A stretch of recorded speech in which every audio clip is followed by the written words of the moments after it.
the child deduction. Your medical is limited to 10% of your income or your salary per month. Right? 10% meaning that this amount that the employer would have deducted, you have to take 10% times 10% of the 300,000 to see if it is reflected as a saved. 10% or 50,000 per month. Right? Everybody with me? Good. Child deduction is $10,000 per child. So if you have 3 children, Under the age of 18. under the age of 18, sorry. Under the age of 18, $10,000 per child. So if you have 3 children, it's $30,000, right? Correct? Good. Monthly for the year of 2026, we have a prepaid allowance. This is the allowance that is given that you don't have to pay any taxes for. So this is prepaid allowance here. That's standard. Yeah, monthly for the year 2026, yes, of 140,000. It's not standard. It's not standard. When I say it's not standard, what it means is that once you go over the 420, then we asked just now if anybody is receiving more than 420. Once you go over the 420, there is a different deduction that you're given. You're entitled to a third of your salary as your free pay. So once you go and move in the high bracket, up is a third. So for this particular case, it's 140. If you don't reach the 420, then it's when you're limited to the 140 for the year of income 2026. If I would say it also, every year the free PRD allowance, it changes. All like last year the allowance was $130,000. Now this is not a decision that is made by the Ghana Revenue Authority. We are the people that carry out the law. We do not make the law. The law comes from Parliament. You know, they would meet, they would have budgetary measures. We know about the budget and so on. And these are the things that are stated in the budget. So last year was 130, and this year is 140. Are we clear? So for this case, it's a standard, right?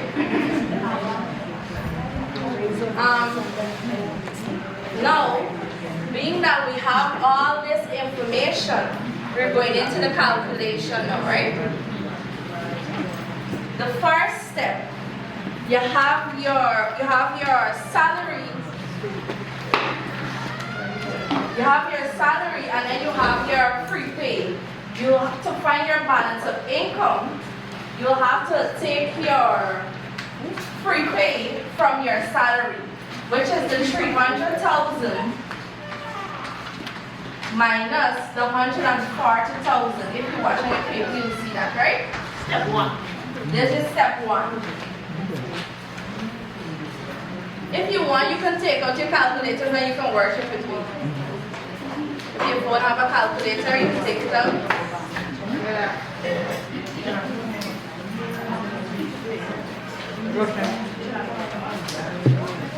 So, anyone can tell me what's the answer they got?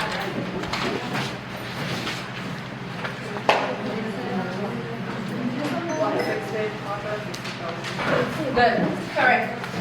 160,000. When you take 140 from the 160,000, that's the free pay that she was just talking about, right? From the budgetary measure.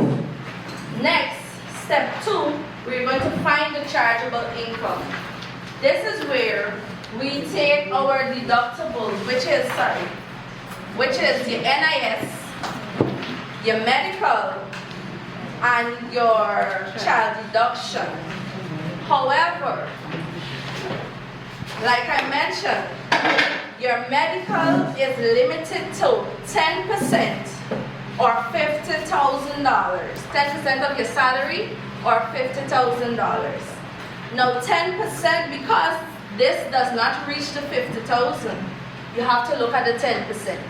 It is limited to 10%, right? So 10% of this 300,000 is $30,000. which means the employer would have taken more than they should have. So instead of 40,000, the deductible gonna be 30,000 for medical. So this is your new deductible. I don't know if you can see that. Your new deductible for medical. And then your child deduction. You have one child, and it remains at 10,000. Now we're finding our chargeable income. Back to our balance of income. That's what we just find just now, right? Yeah, so you're taking your 30,000, because remember, you took the wrong thing. 30,000 and 10,000. You take this, the 40,000 that comes up to, from your 160 balance of income, you have 120, correct? Which is now your chargeable income. This is the amount that will be taxed for you. This is per month. So, to get your taxes now, that's what you're gonna do. Now, like the free pay allowance, right? Government also meets and depicts what percentage of that is taxed every year, right? And it's like the same example she gave where you have the 140, and then if you go above, you have a double rate. This, if you go and turn 5%, right? But for this case, right, it is on the 280 amount, so it will charge at 25%. Right, that's the rate for 2026 for this case. Right, all those who are earning 420. Right, so 25% of this $120,000 is how much?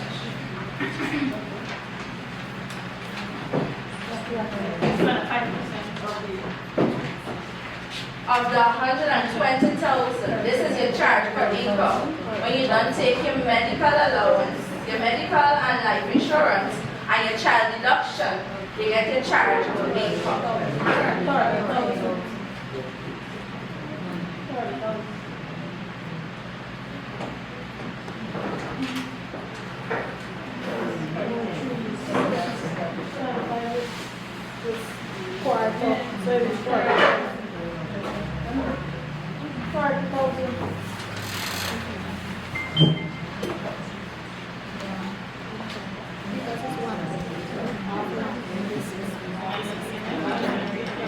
Sorry. Sorry.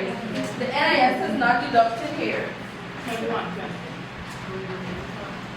Yeah. The chargeable income is not 120, you gotta give the NIS. NIS also has a cap. NIS has a cap. Meaning that NIS is 15,680. So if your employer takes out more than 15,680, there's no GRA problem. You are limited to 15,680 because sometimes persons, the employer sometimes the state got more than 15,680. GRA can't pay NIS refund. If your employer take out more NIS for you, that's not GRA's problem. You are limited to 15,680. So sometimes 16,000 on your pay slip. Remember that you're only limited to 15,680. Or you find NIS. NIS is 5.6% of your salary. And then there's this ceiling of 15,680 per month. And I think multiply the 15,680 by 12 is 180. 181 or 188 something, 160, right? Right, so your new tax charge is how much? 25% of your 104,320.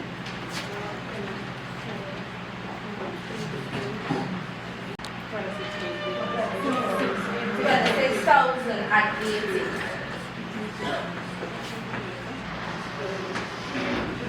So this is your tax month. January 2026. Let me see that. Any questions? So if we do not, if the employee do not take out a medical or does not pay insurance for life or health or so what happens? Well, you won't have a deductible. Just the NIS, and if you have any child. If you don't have a child, no deductible here either. And it must also be noted that medical insurance, like for teachers, must be private, right? Y'all gotta go and take out your thing privately. Or like me, I am signed up with Assuria. That's from my employer, and they would give me medical insurance. I signed up for my medical insurance. Same thing you gotta do, right? RDC don't take out medical insurance with nobody. You gotta go and do it privately. So if you're doing that privately, then you're allowed that claim. So what you'll have to do is inform your employer. Or if you don't inform your employer, when you're submitting your income tax return, there'll be a card for you to scan and put in the medical insurance information. So you don't got to tell them, right? Good. You don't have to tell them. You can do it, and when you're submitting your return, you will be allowed the expense as long as you send us a copy of the medical insurance information. Alright, one other thing. We noticed on our pay slip that 33,300 was deducted by your employer. However, your tax came up to 26 based on your calculation, $26,080. Now, being that we see that, we know that our employer over-deducted for us, right? So that will result in a refund because your employer took out more than they should have. Any questions? How do you claim that? I know there was a question. I know there was a question after that. So for refunds, GRA is paying back refunds, right? All you need to do is either you come to the office and you submit your bank statement, or there's an app, Padna app, where you can update your banking information and then you get paid. Yes. We used to pay via cash via check in the past, but we're not doing that. We're finding that when we pay to the bank account, it's much easier. So as long as you update your information with GRA and your refund is real, you might want to know what I'm saying. If you want to type in nonsense into a computer, what the computer gonna give out?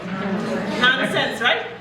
So if when you're submitting your return, and the lady tell me how she see that GRA, or she 300 and something thousand. I said, for true? She said, yes, I put in my return. But it's a garbage in, garbage out. So if you don't put the right information into our system, you wouldn't be able to see the right information. So that's what I'm saying. If you really have a refund, because if you don't put in the information correct, it can show you wrong thing, right? So then you owe GRA. So yeah, instead of what we just do, we just check.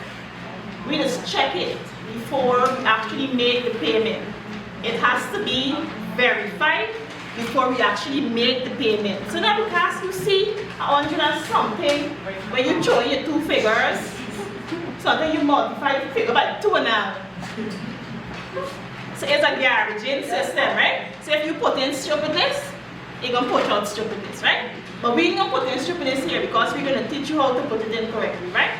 So that you can see your real information, if GRA owes you or you owe them, because that can happen as well.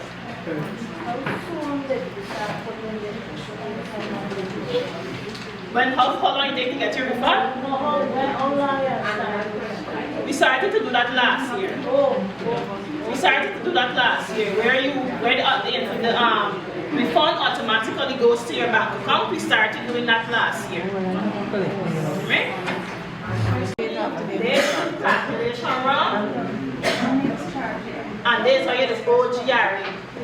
Remember, GRA don't go into your account and take anything. is, in your case, will be the RDC. They will take out the taxes, and if they make a mistake on their calculation, that is how you would owe GRA. Questions? A teacher at least paid GRA dues in this system, right? And is doing a part-time job, but another institute has to pay GRA twice. Alright, so in a case like that, prior to 2025, you would need to submit 2 7B slips. So you have to pay from each employer, right? But you're only allowed 1 statutory deduction. This free pay, you're only allowed 1. So you're getting 2 statutory deduction. This is prior to 2025. I know what I'm saying, so pay attention to it. Prior to 2025, you would have been limited to that 140, and whatever income you're getting from the second employer or your part-time job, you would have been straight taxed with that. Meaning that you're gonna no free pay. If you receive $500 by 25%, that is your taxes from the second job. But thanks to our government, in 2025, there was a new system put in place, which says that your second income, your first $50,000 is non-taxable. So if you have a second job, the first $50,000 is non-taxable. Also, your overtime, your first $50,000 on your overtime is non-taxable. So, if your spouse works with both sides, both sides work more than 8 hours, the first $50,000, no, both sides not a good example. Why? Because both sides have their own arrangement with their overtime, where all of their overtime is non-taxable. Let me see who else I could use. Alia, their first 50,000 overtime is non-taxable, right? So these are some provisions that you have been given through budgetary measures effective 2025. So you don't have to be afraid to declare your second income. One of the things that you must note is that all income must be declared to GRA. Even if it's $5, even if it's $10, all income must be declared. Our Act, Chapter 8, 101 of the Income Tax Act says all income. It doesn't say the one that is get from the government and only the one that is get from a private business. All income. So whatever income that you receive, it is taxable and it should be declared. Even if it doesn't reach our ceiling or whatever, all income needs to be declared. So you need to remember that. Because guess what? Let me share something with you that you might not know. You might think you're hiding your income, right? Oh, I can just submit me thing by getting from the RDC. But guess what? I just did CPC on the side. Me telling GRA though. I can just submit a little thing from RDC and don't bother with them and me business with the CPC thing. Guess what? GRA has all of your information. And even if you don't submit it willingly, we will request it from you because we have access to all of your information. Once you're earning income from any, not only state agencies, any other agency, your information is with GRA. So you're hiding nothing. I do this for yourself. And it's either you pay now or you pay then. So you need to decide what you want to do. All of your income must be declared. Even if you're waiting for a living? Even if you're waiting, whatever income, self-employed income, any income. Alright, good. So persons, but this one I've been talking a lot. No, that's all you know. Yeah. Income. For self-employed persons, submit income and expenditure statements as well as statement of financial positions. If you know anything about accounts, you might know what is an income and expenditure statement, right? So how much is your income? The expenses, it must be noted that it must be directly related to the business. So I'm not, you can't claim the little light bill and water bill and you say we demand. Medical. It must be directly related to the income. So you're not getting no electricity nor water. Forget the income from the weed, if you understand what I'm telling you. only things that are directly related to the income are allowed to be claimed. And these are things that we scrutinize also. So if you feel that you want to stick in something like your internet bill, when we are scrutinizing, that expense will be disallowed. And you will receive a computation telling you that you claim this, but it's not allowable, and we would have disallowed it and added back to your profit. Because it's expenditure minus income equals profit, right? You are interested in the profit. Good. So if you claim something in your expenses that is not allowable, we will disallow it and send you a computation telling you what exactly it is. Say the teacher at CPC side now. You need to submit your statement as well. That's All something income. different to this. It's one just like that CPC just gave you. Yep. Well, y'all, let's go find God. No, I think with you. It doesn't matter who you're with.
Yes.